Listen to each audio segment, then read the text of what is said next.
Platicar el día de hoy con Robert Smith de The Cure. Robert, first of all, thank you very much for the time of this interview. That's all right. So, this album, talking about the creating process of the album, what is the biggest difference between this album and the other one of The Cure? The most obvious difference is the fact that we played this live in the studio, which sounds strange, but... At live? Yeah, well, I actually sang as we were playing, which normally I don't. Normally we record in layers, and we develop the songs, and then we change them, and I chop them up, and usually the process of making the record happens whilst, it sounds weird, whilst we're in the studio. We go in with a kind of an idea of what we want to do, and then we work it out as we record. With this one, because we had Ross Robinson producing, he took care of all that before we went in the studio. We spent a month playing and playing and playing and playing. So when we went in the studio, we actually just spent each day, we set up and we recorded. So it's a live album.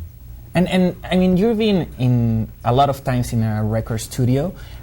What could it be like one of the best memories that you have during the time that you were doing an album? Well, I actually had more fun making this record than any other record I've made. Why?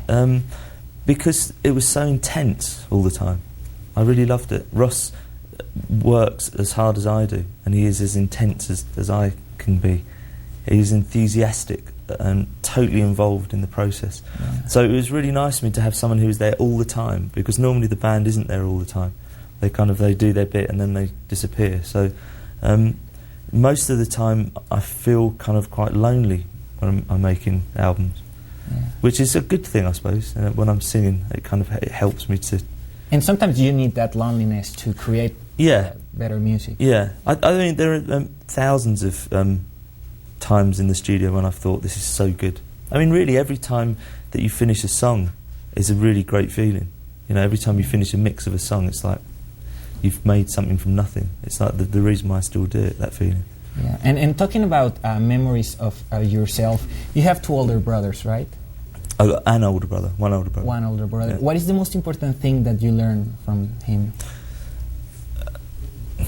To love books, actually. Really? Yeah. When I was young, he used to read to me all the time. What is your favourite book? My favourite book of all time? It's hard, I know. It's very hard. I mean, I suppose just because a book that still holds a place in my heart is the Gormenghast trilogy by Mervyn Peake, which is just a kind of like a fantasy set of fantasy stories, but only because it kind of reminds me of a certain time in my childhood. I've read far better books, you know. I mean, I can't, honestly, I couldn't tell you my favourite book is. There is no such thing. I like too many different books. And do you have any like younger brother or sister? No? I've got an older sister, and I've got one younger sister. And what is the hardest thing for you to be in the middle of your family? I'm not really in the middle, because my older brother and sister are 12 and 15 years older, because my mum wasn't supposed to have any more children, and then suddenly I came along. So me and my little sister we were always together, and my older brother and sister were together. So it's more like two teams rather than being in the middle. Yeah. And talking about that time, did you like comics or superheroes at that time? Yeah, and I still do. In fact, I spent all day yesterday reading comics. What is like your favourite comic or your favourite superhero? Deathlock the Demolisher. The Demolisher. Cool, that's great. And do you have did you have at that time like any pets in your house? Yeah, I grew up we always had pets in our house. I haven't got any now though. Really? We always used to have like cats and dogs and rabbits and hamsters and guinea pigs, like a zoo. Yeah. And at that time you also started... And then they always used to die, and I was like... like they do. And at that time you also started admiring great artists such as Jimi Hendrix. What is like the most important thing that you admire of him? Well, when I was... that's in the 60s. I was like I discovered him through my older brother. He used to play him, and I was kind of probably 7 years old when I first became aware of who Jimi Hendrix was. And that's 1967, 1968. Yeah. He just represented... I suddenly realised that there was a big, colourful world out there. Because at that age, everything's to do with kind of just school and home. You don't really do very much at the age of like 7, 8, 9. You have no independence. You really have no power. I mean, you don't for a long time. You can go through you're 18 really until that happens. But I began to dawn on me that this weird bloke played guitar and sang as a job, you know. And I thought it just stuck with me. And so all the way through school, I always used to think, people say, what do you want to be? And I'd say something like, I'll be a gardener, or I'll be a writer. In my head, I think, I'll be Jimi Hendrix. Yeah, and well, you're doing a great job. Yeah. I mean, Jimi Hendrix impersonator. Yeah. And after you've been involved in music like for 3 decades, what is like the biggest mistake that you think that music industry is still doing right now? There's so many. I think the stupidest thing that they're doing actually is the amount that they're forcing. Just as an example, like the amount that they're forcing people to pay for downloads is too much. Like that, they all just got together and forced Apple to increase the price of downloads on iTunes. When in fact they should be reducing it. It should become like 5 cents a song. Yeah. And all the money should go to the artist. I mean, they haven't really quite grasped. And there's been this ongoing struggle for the last 5 years because the means of distribution, as in any industry, is the key, and the majors have been struggling to kind of contain and constrain how music's like distributed on the internet.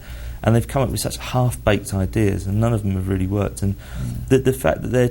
I mean, if you buy it now, at the moment, the way that current rates are, if you buy our album on iTunes, track by track, you'll actually end up paying almost as much as if you went and bought the CD.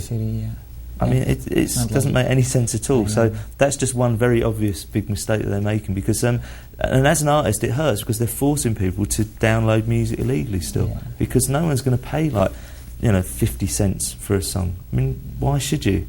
It exists as digital information. It's like, it doesn't cost anyone anything. It's like... So anyway, that's one thing. The other mistake is that, which hurts a lot of younger artists, it doesn't really impact on us as much, is the ludicrous amount of money that they spend on things like Pop Idol and all that sort of shit. It's like all the money that they generate from other bands goes into these ridiculous competitions to find one band that will sell like 1 million albums for like 1 month. And then no one hears about it, And it's this kind of constant... Everything's speeded up to the point where everything has to happen now. Everything has to sell now. And there's almost like a disregard for, like, cultivating artists who will, like, make music in the future. Yeah. So. And in a lot of the songs of The Cure, you talk in a certain way about love.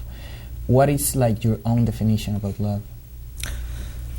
I suppose for me it's the inability to kind of comprehend a life without the person that I love. Yeah. I couldn't imagine it. I think, I mean, it's that sense that you would honestly feel like you would die if that person wasn't there. And of course, one of the most important person in your life about that is Mary, your wife. What do you think that is the best of her? That she puts up with me. It's true. And well, that's true. Yeah, of course. And some other people have told me that they listen to the Cure songs when they're sad because they feel that somebody understands them. But what about you? What did you do when you're sad and try to forget for a little while your problems? Well, I mean, all through the years there have been various artists. One artist that I always refer back to, even when I'm making a record, as the epitome of all that I think is good about songwriting and singing, is Nick Drake. Yeah. I've always really loved what he does because it's very, very emotional, it's very heartfelt. And there's lots of artists down the years that I can connect with. I mean, mainly it's like with vocalists, so you can feel a singing from the heart, and you just you want to just lose yourself in that music.